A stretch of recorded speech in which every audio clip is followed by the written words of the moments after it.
Bismillahirrahmanirrahim. Assalamualaikum warahmatullahi wabarakatuh. Bertemu lagi bersama saya Sri Nur Hayati dengan NIM 1862150121. Di sini saya prodi PG PAUD Universitas Pancasakti Bekasi. Saya sekarang akan memaparkan tentang pengembangan mode pembelajaran di PAUD dengan mata kuliah profesi keguruan yang diampu oleh Ibu Dr. Anda Rijawati MSI. Pendidikan anak usia dini memiliki peran strategis dalam membentuk dasar karakter dan potensi anak sejak usia dini.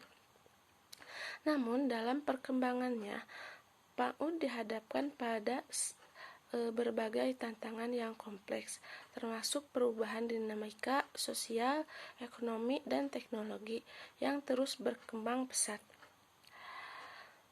Sebagai respon terhadap tuntutan zaman yang semakin tinggi, diperlukan pengembangan mode pembelajaran PAUD yang inovatif dan efektif. Dalam pengembangan mode pembelajaran PAUD, beberapa permasalahan sering muncul yang perlu perhatian khusus dan solusi yang efektif. Berikut ada permasalahan umum dalam pengembangan mode pembelajaran PAUD. Yang pertama adalah ketidaksetaraan akses pendidikan. Yang kedua yaitu kurangnya pelatihan guru. Yang ketiga, perkembangan cepat anak usia dini. Yang keempat, kurangnya integrasi teknologi. Yang kelima, tidak adanya standar kualitas yang konsisten.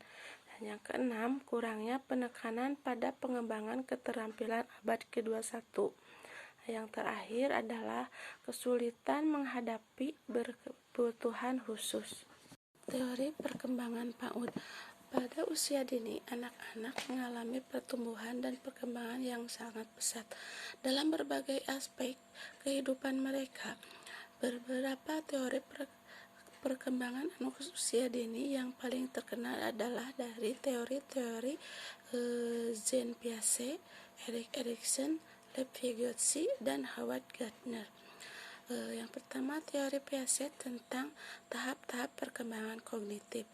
Yang kedua, teori Erikson yaitu tentang tahap-tahap psikososial. Yang ketiga, teori Vygotsky tentang pembelajaran sosial. Yang keempat, teori Gardner tentang kecerdasan majemuk.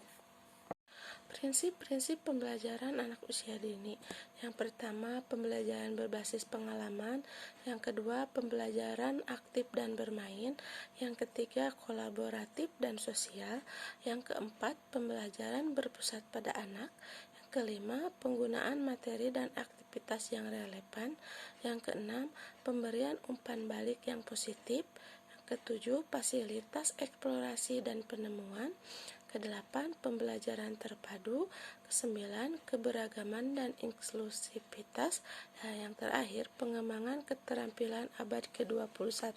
Teori pembelajaran terkini dalam PAUD yaitu ada pembelajaran berbasis proyek, ada pembelajaran berbasis masalah, pembelajaran berbasis kecurangan, selanjutnya pembelajaran berbasis penemuan, lalu pembelajaran kolaboratif, pembelajaran berbasis teknologi, lalu pembelajaran berbasis kecerdasan buatan, dan yang terakhir pembelajaran berbasis gamifikasi. Dengan model pembelajaran, yang pertama pendekatan menurut Montessori.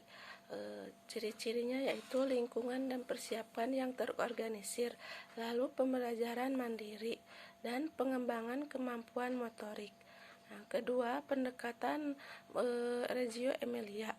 Ciri-cirinya yaitu pentingnya proyek kolaboratif, penggunaan berbagai media ekspresi, dan pentingnya dokumentasi. Yang ketiga, menurut model Higgscope. Ciri-cirinya pembelajaran aktif, kegiatan pembelajaran berbasis permainan, dan yang terakhir pengembangan rencana aktivitas atau lesson plan. Pengembangan model-model terbaru dalam era digital. Pendidikan anak usia dini di era digital menghadapi tantangan dan peluang yang unik. Anak-anak hari ini tumbuh dalam lingkungan yang dibanjiri oleh teknologi. Oleh karena itu, model pembelajaran baru perlu merangkul konteks digital ini sambil memastikan bahwa kebutuhan perkembangan anak usia dini terpenuhi. Beberapa prinsip contoh pengembangan model pembelajaran baru yang sesuai dengan kebutuhan anak usia dini di era digital. Yang pertama, integrasi teknologi yang relevan. Yang kedua, pendekatan pembelajaran berbasis permainan atau game-based learning. Yang ketiga, pendekatan pembelajaran berbasis proyek. Yang keempat, pendekatan pembelajaran kolaboratif. Yang kelima, yaitu pembelajaran berbasis literasi media. Faktor yang mempengaruhi pengembangan model pembelajaran diantaranya 1. Peran orang tua dan guru. Yang kedua, ketersediaannya teknologi. Yang ketiga, ketersediaannya sumber daya manusia. Kesimpulannya, pendidikan anak usia dini memiliki peran krusial dalam membentuk dasar perkembangan anak-anak. Pendidikan yang efektif pada usia dini dapat membentuk pola pikir, emosi, dan keterampilan sosial anak-anak, membawa dampak positif pada perkembangan mereka di masa depan. Pengembangan model pembelajaran pendidikan anak usia dini yang efektif mengharuskan pendekatan yang holistik, melibatkan berbagai aspek pembelajaran anak-anak dan melibatkan semua pemangku kepentingan.